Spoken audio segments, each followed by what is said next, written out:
ઘણી વાર કહું, આ 3 સત્કર્મો દરેક વૈષ્ણવે જીવનમાં કરવા જોઈએ. વૈષ્ણવના ઘરે તમને જન્મ મળ્યો છે ને, એ સૌથી પહેલું પ્રમાણ છે કે ગત જન્મમાં તમે અનેક પુણ્યો કર્યા છે. આ પહેલી સાબિતી છે. અને હું નથી કહેતો, ગીતાજીમાં ભગવાન કહે છે, સુચિનામ શ્રીમતામ ગેહે. જે યોગ ભ્રષ્ટ જીવ હોય, અનેક સત્કર્મો કરીને મૃત્યુ પામી જાય અને પરમફળ ન પામી શક્યો હોય, ત્યારે ભગવાન કહે છે કે એ જીવને હું એવી જગ્યાએ જન્મ આપું છું જ્યાં ભક્તિ કરવાની બધી જ સુવિધા એને મળે છે. જો તમારો જન્મ એવા ઘરે થયો છે કે જ્યાં ઠાકોરજીની સેવા બિરાજે છે, તો માનજો કે ગયા જન્મના અનેક પુણ્યો તમારા ફલિત થયા છે. આનું પ્રમાણ છે. એમને એમ કોઈને વૈષ્ણવ કુળમાં જન્મ નથી મળતો. તમને એમ ભલે એમ થતું હોય કે આ તો અકસ્માત છે, કદાચ હું આ દેશમાં પેદા થયો તો આને માનતો હોત, આ અહીંયા જન્મ્યો હોત તો આને. ના, તમે ગમે ત્યાં ગમે તે રીતે જન્મ લીધો હોત, તમે વૈષ્ણવ જ થાત. કારણ તમારી પાછળ જન્મ લેવાના કારણ રૂપે તમારા ગત જન્મની અનેક કરેલા સત્કર્મો જોડે છે. તમારી કરેલી ભક્તિ તમારી પાછળ છે. અને એટલે જ જો ને, આ દીપકભાઈના બા અને અમારા તો દાદીજી યાદ કરતા હતા, બધા કેવા ભગવદી વૈષ્ણવ. આપણે જૂના કડીના વૈષ્ણવને યાદ કરીએ, કેટલા મરજાદીના ઘર આપણા કડીમાં, અને કેવા કેવા ભગવદી જીવો. અને એ ભગવદીઓની ભક્તિ, હું તો એમને એમ જ કહીશ કે તમારા વડીલોની ભક્તિ આજે ફલિત થઈ છે તમારે, કે તમને ભાગવત કથા તમારા થકી થઈ રહી છે. ભાગવતજી બિરાજમાન થયા છે, દશમસ્કંદની ગાથા ગવાઈ રહી છે. આ કેવલ આપણી વ્યવસ્થાનું ફળ નથી. ઘણી વસ્તુ છે ને, આપણા કરવા કે આપણા સામર્થ્ય કે આપણી વ્યવસ્થાના ફળ નથી હોતા. આ આપણા પુણ્યોના ફળ રૂપે, પૂર્વજોની ભક્તિના ફળ રૂપે આપણને મળતું હોય. અને એટલે જ અહીંયા બેઠા છે. હું તો તમને આ જ પ્રશ્ન કરું, કદાચ આ 3 દિવસનું આયોજન ન હોત તો આ ટાઈમે તમે શું કરતા હોત? અહીંયા ન હોત, કથા ન હોત, ક્યાંક લૌકિકની સંસારની ગાંઠો જ બાંધતા હોય. અને આપણે એ ન કરી અને ભગવાનની સામે બેઠા છીએ, ભગવાનના ગુણગાન સાંભળી રહ્યા છે. કદાચ આ ન હોત તો આપણે ભગવાનનું નામ અત્યારે ન લઈ રહ્યા હોત. આ ટાઈમ નથી ભગવાનનું નામ લેવા. લોકોના તો ભગવાનના નામ લેવાના ટાઈમ હોય ને. મહાપ્રભુજી ભલે આજ્ઞા કરે છે કે તસ્માત સર્વાત્મના નિત્યમ શ્રી કૃષ્ણ શરણમ મમ વદત ભિરેવ સતતમ સ્થે મિત્તે મે મતિ. મહાપ્રભુ તો એમ કહે છે કે ગાયના શિંગડા પર રાઈનો દાણો રહે એટલી વાર પણ જો ભગવાનને ભૂલો ને તો કલયુગ પ્રવેશ કરી જાય. મનને મોકો મળતા જ સંસારને પકડી લે છે. એટલે મનને બહુ અવસર નહીં આપતા. તો આપણે તો સમય હોય, માણસની વિચિત્રતા જે છે, હું તો ઘણી વાર કથામાં કહું કે સારા સારા કર્મો, સારા સારા વિચારો એ બધાને ટાઈમ ફ્રેમમાં બાંધી રાખવા. અમારે સેવા તો સવારે 7 થી 8 કરવાની જ. 8 વાગ્યા પછી ના, પછી તો પ્રભુ પહોંચી જાય. અને ક્રોધ એ તો 24 કલાક કરવાનો, લોભ એ તો 24 કલાક કરવાનો, ઈર્ષા એ તો 24 કલાક કરવાની. ખાલી પાઠ અને સેવા માટે જ ટાઈમ ફ્રેમ બાંધી રાખવાની. એટલે સારી સારી વસ્તુઓને આપણે સમય અને સ્થાનમાં બાંધી રાખીએ છીએ અને દુર્ગુણોને છૂટો દોર આપીને બેઠા છે. પ્રભુનું નામ ક્યાં લેવાનું? કે મંદિરમાં ઠાકોરજીની આગળ પાઠ કરીએ ત્યારે. એટલે એની માટે જગ્યા ફિક્સ. ક્રોધ માટેની કોઈ જગ્યા ફિક્સ છે? એ તો જ્યાં આવે ત્યાં કરી જ નાખવા. દ્વેષ માટેની કોઈ જગ્યા નક્કી ખરી? વિચાર કરો, પાપને કેટલા અવસરો આપણે આપીએ, કેટલા મોકા અને ચાન્સ આપીએ કે આપણા જીવનનું પતન થાય એના માટે કેટલી સુવિધાઓ આપણે આપી રાખેલી છે, અને આપણું ઉત્થાન થાય એને માટે કેટલી સીમિતતા આપણે કરી રાખી છે. ચિંતન તો કરો, વિચાર તો કરો. કલ્યાણ થાય એની જગ્યા કઈ? તો ખાલી મંદિર, ઘરમાં ઠાકોરજી બિરાજતા હોય. હું પુણ્ય મને મન સત્કર્મનો, જો અત્યારના સમયમાં સારું કરવું સહેલું છે, પણ સારું વિચારવું બહુ અઘરું છે. અત્યારે સામર્થ્ય વધ્યું છે ને, ઉઘાડાને કપડા આપનારા ઘણા લોકો છે, બીમારને દવા આપનારા ઘણા લોકો છે, ભૂખ્યાને અન્ન આપનારા ઘણા લોકો છે, પણ કોઈ સુખીને જોઈ સુખી થનારા લોકો ક્યાં છે દુનિયામાં? આજે માણસ કોઈનું સુખ નથી જોઈ શકતો. કંઈક કોઈનું સારું થાય ને તો ખબર છે કઈ રીતે, તો તું કરને કોણ ના પાડે. લોકો એમાંય કારણમાં કાંઈક ને કાંઈક એવું ગોતી લે અને પોતાને સંતોષ આપવાની કોશિશ કરે. ના, દુનિયામાં સારું, હવે વિચાર કરો, ઘરથી નીકળો એટલે ચારે બાજુ દેખાય જેનાથી મન બગડે. મનને સારો વિચાર આવે એવી જગ્યા કઈ? ઘણી વાર લોકો એમ કહે આ કથા ને આ મંદિરો, એના કરતા હોસ્પિટલ બાંધો, ગરડા ઘર બાંધો, આ કરો પેલું કરો. અરે, સમાજનો સર્વાંગી વિકાસ થવો જોઈએ.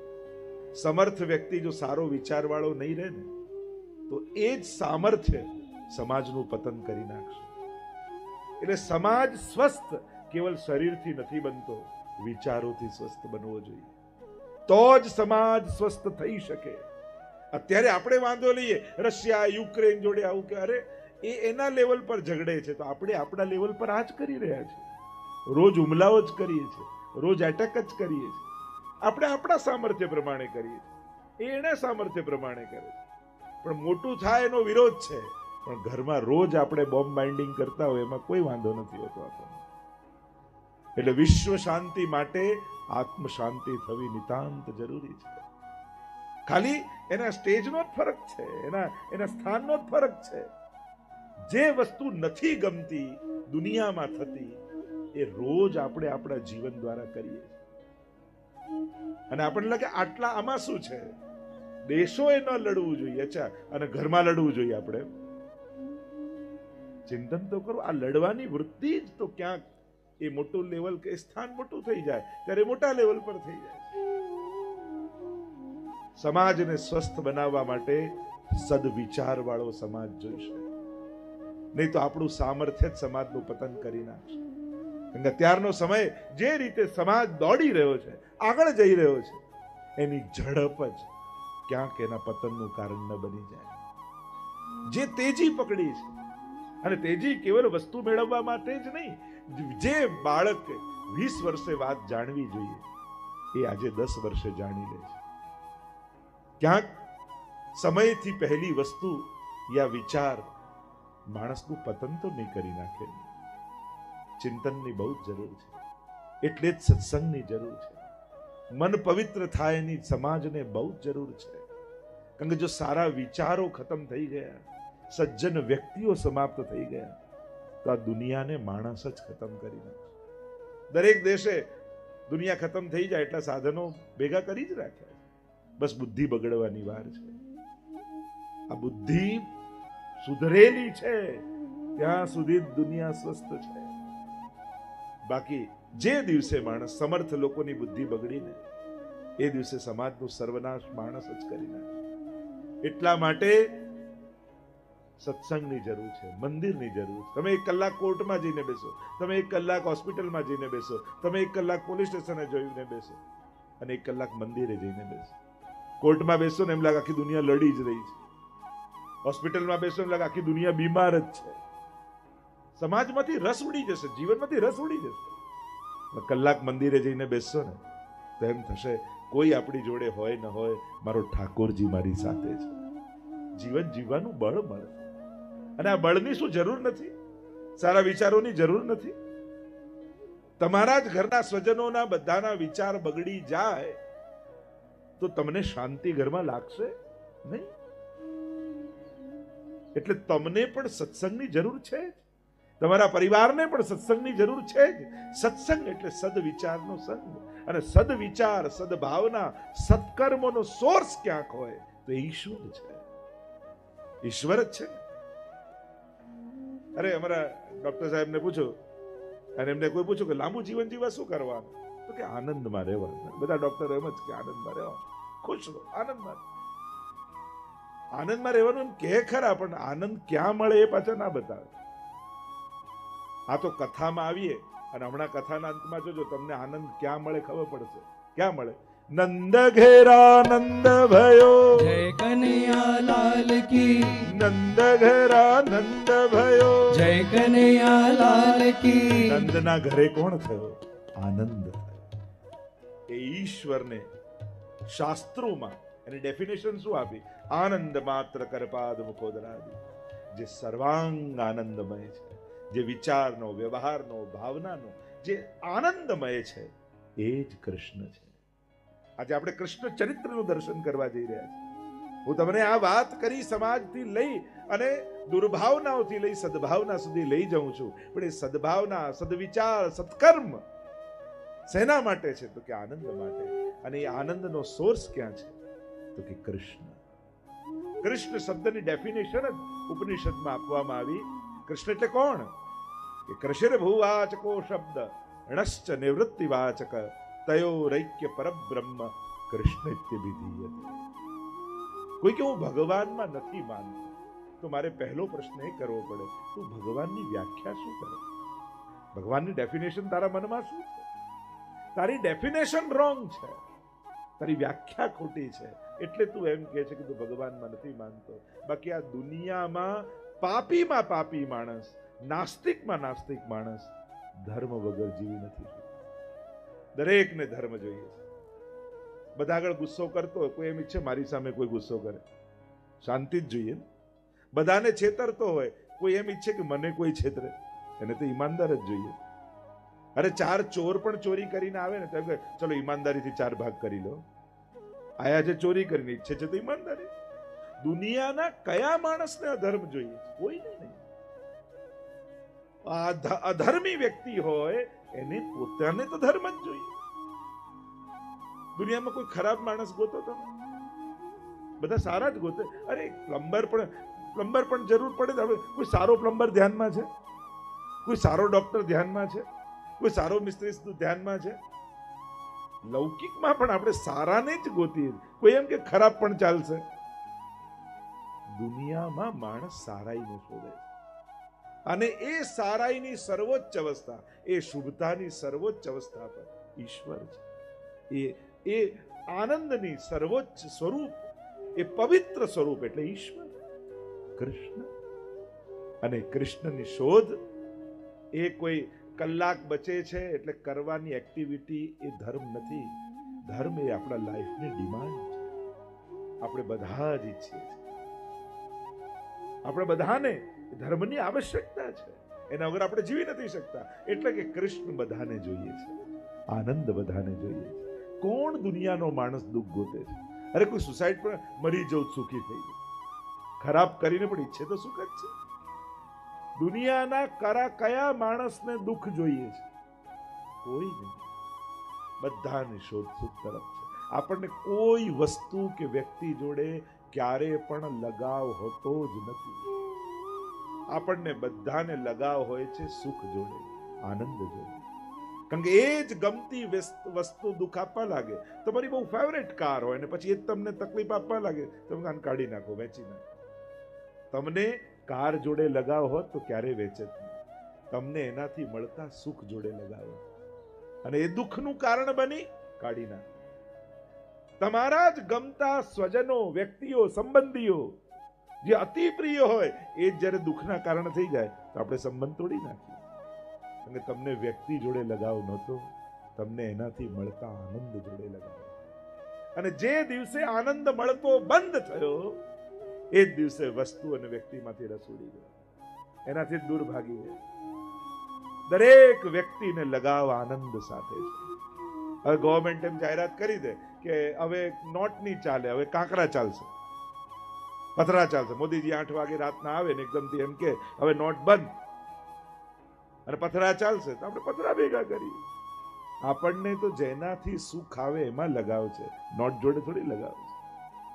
સુખ જોડે લગાવ છે, આનંદ જોડે લગાવ છે. અને જ્યારે એટલે જ બે વસ્તુ જુદા છે. ઘણા લોકો એમ કે મહેનતથી મળે, ભાગ્યથી મળે કે ભગવાનની કૃપાથી મળે. એમાં સાચું શું? બધાના જુદા જુદા લોજિક હોય છે. ઘણા પરિશ્રમવાદીઓ, પુરુષાર્થવાદીઓ હોય એટલે એમ કે બધું મહેનતથી, બધું પુરુષાર્થથી મળે છે. કોઈ ભાગ્યવાદી હોય કે બધું નસીબથી મળે. નસીબથી કહ્યું ને કે સમયથી પહેલા ને ભાગ્યથી વધારે કોઈને ન મળે. સમયથી પહેલા કોઈને ન મળે. ભાગ્યવાદી હોય. અને વૈષ્ણવ તો કૃપાવાદી હોય. બે વસ્તુ જુદી છે. બુદ્ધિ અને મહેનતથી કાર લાવી શકો, પણ કારથી સુખ તો ઈશ્વર કૃપાથી જ મળે. તમે ઘર બનાવી શકો મહેનત અને બુદ્ધિથી, પણ જો બે વસ્તુ જુદી છે, એક ઘરનું સુખ અને એક ઘરથી સુખ.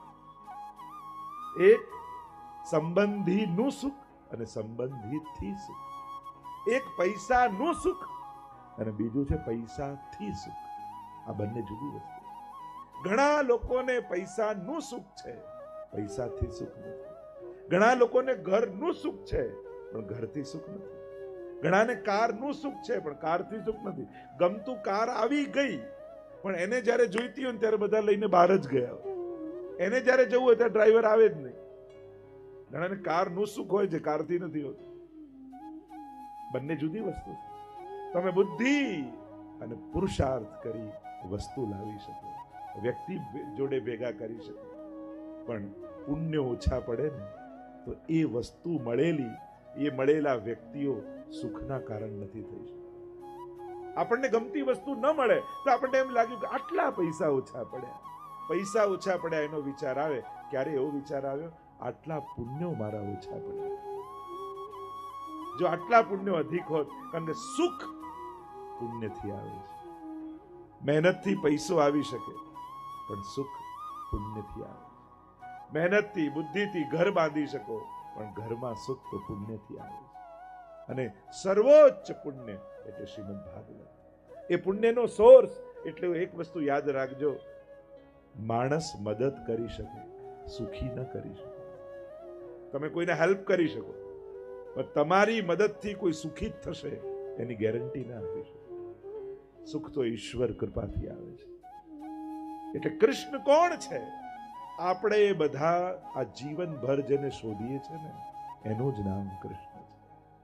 અને એ કૃષ્ણની કથા, અને એ જ્યારે આનંદ મનુષ્ય દેહ ધારણ કરીને અવતાર ધારણ કરે છે અને પોતાના ભક્તો પર કૃપા કરવા માટે ભૂતલ પર આવે છે, અનેકવિધ પ્રકારની લીલાઓ કરી આપણને આનંદનું દાન કરે છે. એ કૃષ્ણના ચરિત્રને આપણે જોવાનું છે, જેનું વર્ણન શ્રીમદ ભાગવતના 10મા સ્કંદમાં કરવાનું.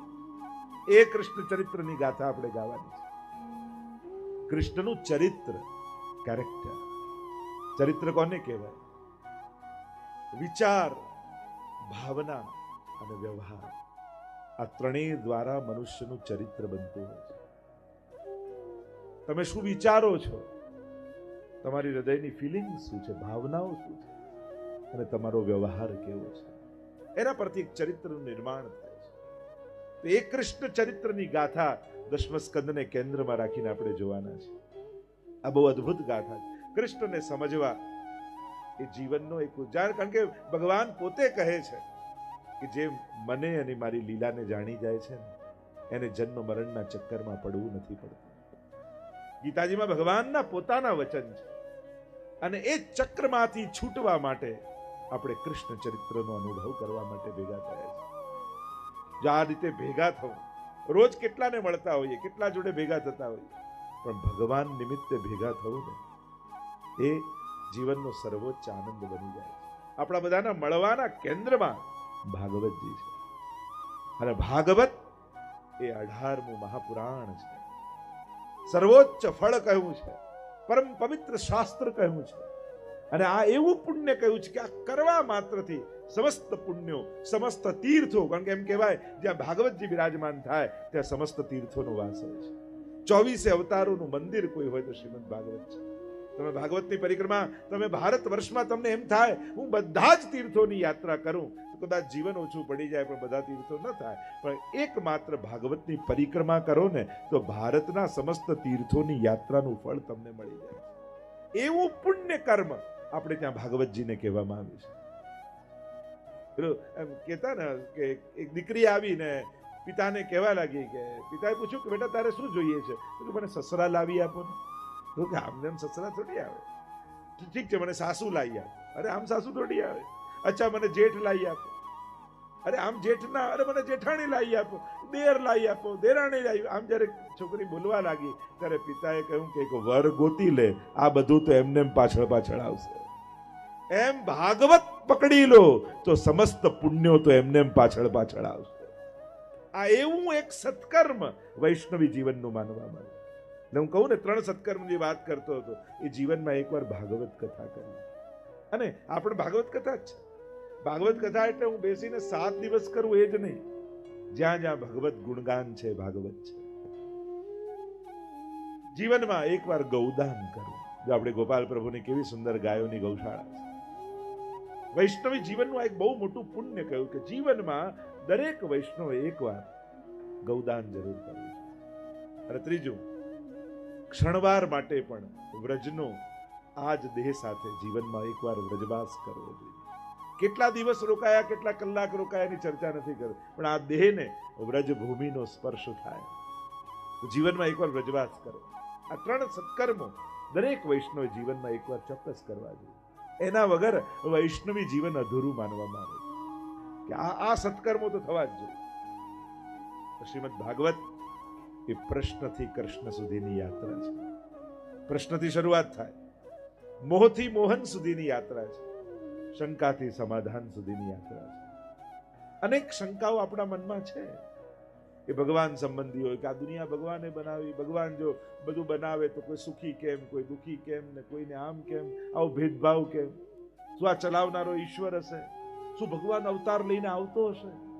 કોઈ એમ કહે છે કે કણકણમાં ઈશ્વર છે, કોઈ એમ કહે છે કે તમારી અંદર ઈશ્વર છે, કોઈ એમ કહે છે કે તમે જેની સેવા કરો એ ઈશ્વર છે. તો આમાં સાચું શું? કેટલા પ્રશ્નો આપણા મનમાં જાગે. એ સંસાર સંબંધી હોય કે ભગવાન સંબંધી હોય, પ્રશ્ન વગરનો માણસ નહીં મળે. પ્રશ્ન દરેકના જીવનમાં, અને પ્રશ્ન જ એક અવસર છે. પ્રશ્ન કોઈ ખરાબ વસ્તુ નથી. શંકા તો શ્રદ્ધા સુધી લઈ જાય છે.